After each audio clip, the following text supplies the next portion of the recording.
Alors l'UDCC, c'est l'Union de défense des citoyens et contribuables. C'est une association qui a pour but de défendre les libertés des citoyens et nous entendons, dans la mesure du possible, défendre le contribuable quand les élus, pour des raisons diverses et variées, mais en général souvent mauvaises, utilisent l'argent du contribuable d'une manière qui nous apparaît non légale.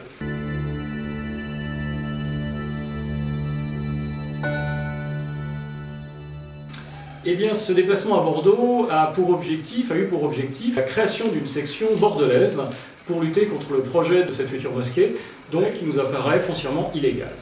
On est en présence en France d'une érosion du principe de la loi 1905, puisque les communautés religieuses, enfin en l'occurrence la communauté islamique, reçoit de plus en plus de cadeaux sous forme de baux amphithéotiques, ce qu'on appelle un bail amphithéotique administratif. C'est la mise à disposition gratuite ou semi-gratuite, parce que la plupart des fois il s'agit d'1 € par an pendant 99 ans, de terrains qui sont parfois extrêmement étendus et qui servent à l'édification de bâtiments du culte. Mais c'est un cadeau qui se veut être le bien du contribuable, et c'est un cadeau qui manifestement viole l'esprit et la lettre de la loi 1905. Mais tu dis que les élus violent la loi?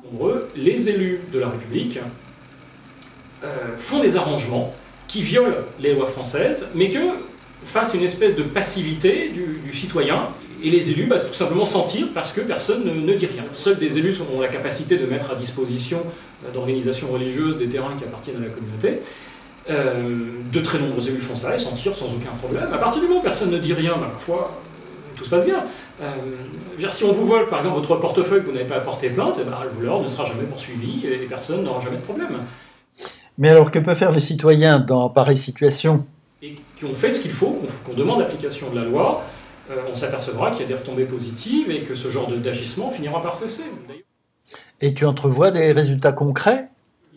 L'actualité nous donne raison. Nous sommes très satisfaits des premières retombées de notre action. Nous avons donc organisé des réunions publiques et publié donc des documents vidéo expliquant. Nous allions examiner toute action de la mairie en direction de la réalisation de ce projet de méga mosquée à Bordeaux, de M.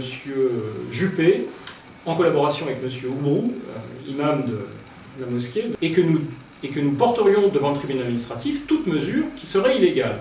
Et, comme par magie, quelque chose comme une semaine et demie ou 2 semaines après, la mairie annonce tout de go, alors que ça fait 10 ans qu'elle travaille sur ce projet, que le projet tel qu'il était prévu est annulé, et qu'il y a un changement de terrain, que la mosquée qui devait être construite sur un terrain qui avait été payé par la mosquée de Bordeaux, lapsus révélateur, par la mairie de Bordeaux, un terrain qui a été acquis par la mairie de Bordeaux pour une importante somme d'argent et qui allait être reconcédé pour rien du tout à l'association de M. Tarek Oubrou, et bien tout d'un coup, ce projet disparaît, et on parle d'un autre terrain, d'un autre type de financement, et du coup plus du tout de financement de la mairie.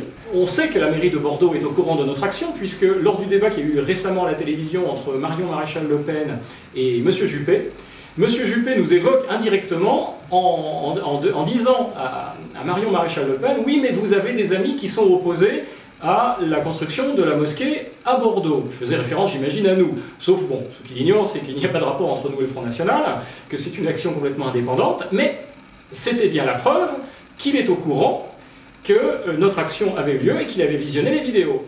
Et donc, plutôt qu'être ridicule devant un tribunal administratif, M. Juppé a fait marche arrière, et tout d'un coup, comme par magie, le projet est annulé, et on est reparti sur un autre lieu, un autre type de financement. D'ailleurs, on parle du Qatar et du Maroc pour ce type de financement, et plus du tout, ni de bail amphithéotique, ni de quoi que ce soit.